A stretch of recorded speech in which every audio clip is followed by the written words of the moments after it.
What's up, chingus and amigos? Welcome back to the channel. Today, we're diving into a big question. Should you visit Seoul, South Korea after martial law? Seoul has always been a vibrant city full of history, culture, and amazing food, but after such a significant political and social shift that is currently still ongoing, should you visit? Well, I spent some time here experiencing 3 different sides of Seoul, joining a lively protest, enjoying incredible Korean food at various spots, and exploring the stunning Bukchon Hanok village. By the end of this video, you'll have a better idea of what Seoul is really like post-martial law and whether it should be on your travel list. Plus, I'll be sharing insights into the cost of visiting Seoul right now, specifically on food, because you know me, I'm a huge big back, so you'll know exactly what to expect. Let's dive in. Quickly, let's just look at some general costs. The cost for getting to Seoul from LAX was about $800 round trip using Air Premia. I stayed for about 8 days total and used Airbnb, and the cost was about $600 to stay in Hongdae. And the places I rented were large, typically 2 bedrooms, 2-3 beds, and it was about $40 Uber to get to Hongdae from the airport, and I took an airport shuttle bus back to the airport for $8. And because the dollar is particularly strong against the won, especially these days because of the protests, you're gonna get a bargain. So didn't budget exactly for food, but you'll see in this video how inexpensive food is relative to the US, especially when eating out. Okay, so first up, you've probably seen the news about the president of Korea declaring martial law and now facing arrest after his impeachment.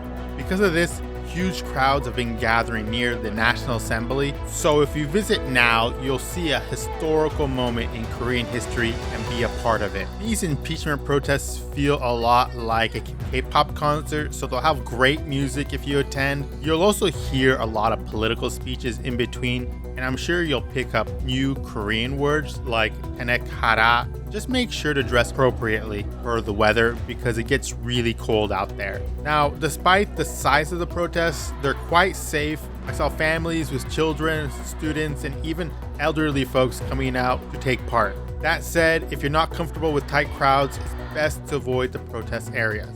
But here's the thing, the rest of the city of Seoul operates completely normally. Just keep an eye out for buses heading toward the National Assembly. They're often packed to capacity. So during these times, I would recommend taking the trains as much as possible. Now, after all that protesting, this big back needed to recharge. Best way to recharge was with some Korean food. One of my most favorite Korean dishes, here it comes, chicken cheese bundak. Look at this. It's spicy stir-fried chicken covered in gooey melted cheese. The heat from the sauce is intense, but the cheese balances out perfectly. Especially as a Mexican that's always looking to add a little bit of spice to my food, this hits. Also as a Mexican, it's a bit hard not to make tacos using these little lettuce wraps, putting the meat inside, voila. So after doing a celebratory chicken cheers, I go to town. And as you can see, this is more than enough food for 2 people. It's huge, and it actually doesn't end after the chicken cheese buldak, because what they do is that after you finish, they add in rice, and it becomes a stir-fried rice. Now, you're probably wondering, how much does this all cost? Well, to give you a frame of reference, in Koreatown in Los Angeles, the United States of America, this entire meal will cost you anywhere between $100 to $120. Quite pricey for 2 people. But here in Seoul, it only costs $20. And here's the kicker. You don't have to tip in Korea. It's not expected. They don't want it. Don't do it. So whatever you see the price, that's the total price in the end. Now quickly, here's a bunch of other food that I ate in Korea in no particular order.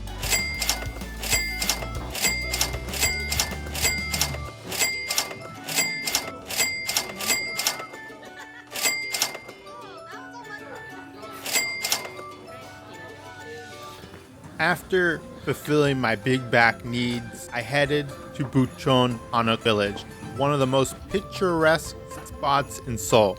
Walking through the village is completely free, and you get to soak in all the beauty of these traditional Hanok houses. I bet you don't know how much they cost, but I looked it up.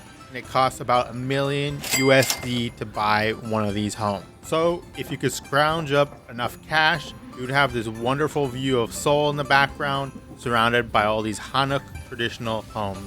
Also, you'd see all these people walking around in hanbok. In case you don't own your own hanbok, because why would you as a tourist, you can rent them for as little as $10 to about $20. So fairly inexpensive to try on a traditional hanbok and walk around pretending like you're in 17th century Korea. The Hanok village is also located on a hill, so you gotta be careful when you walk around. And naturally, from walking around, you're gonna get a little bit hungry. So you can check out tea shops or these grains cookies. But this big back here selected a traditional hotdog, which is similar to the Mexican orejas de elefante or elephant ears, but just somehow sturdier and just as tasty and just as inexpensive at $1.50. And if you're not into this whole hanbok thing going on here, you can always just chill in Hongdae and watch the spontaneous K-pop people come out and do a performance for free. So should you visit Seoul after martial law? Here's my take. If you're looking for a destination that combines history, culture, and amazing food at an affordable price, Seoul is definitely worth it. It's a massive city, so the protests won't be in your way as long as you don't head towards the National Assembly. From the vantage point of an American, the food is inexpensive and is high quality and great tasting, so it's really hard to miss. I definitely recommend having a Korean friend show you around so that you can get the best food possible. So let's add up the cost. Airfare $800, Airbnb $600, and remember that at this age, I'm not taking no connecting flights. I'm not trying to share Airbnb with 16 people. I'm doing this out of comfort. I'm also taking Uber as often as I could. So that transportation was about $200 for that. Also, Ubers in Seoul are super cheap. You can go across Seoul entirely for about $15. So most rides between like point A to point B are about $5 to $6, $7 typically. Usually when you go across the whole city, that's when it gets into like the $15, $20 range. And then food, you know, I only put some of the food I ate here, and often I was paying for 2-3 people also. Given all that, I probably paid about $250 for food for the week, maybe a bit more, you know, including random snacks at the convenience store. But overall, the price of the food is so inexpensive relative to the United States that I never kept track of what I paid. Add it all up and the cost is about $18.50 for the trip. So there you have it, Chingus, my take on whether or not you should visit Seoul after martial law. For me, it's one of my most favorite cities in the whole world, and I've been here over 5 or 6 times already, eating my way through Seoul and seeing what the country has to offer. One last huge plus, a lot of Koreans can speak English, so if you ever need help, they're more than willing to help you out in times of need. Let me know in the comments, would you visit Seoul, or is there another destination you're more curious about? And if you enjoyed this video, don't forget to like, subscribe, and hit that notification bell for more travel tips and adventures. Thanks for coming out, Chingus and amigos. Catch you later. Bye.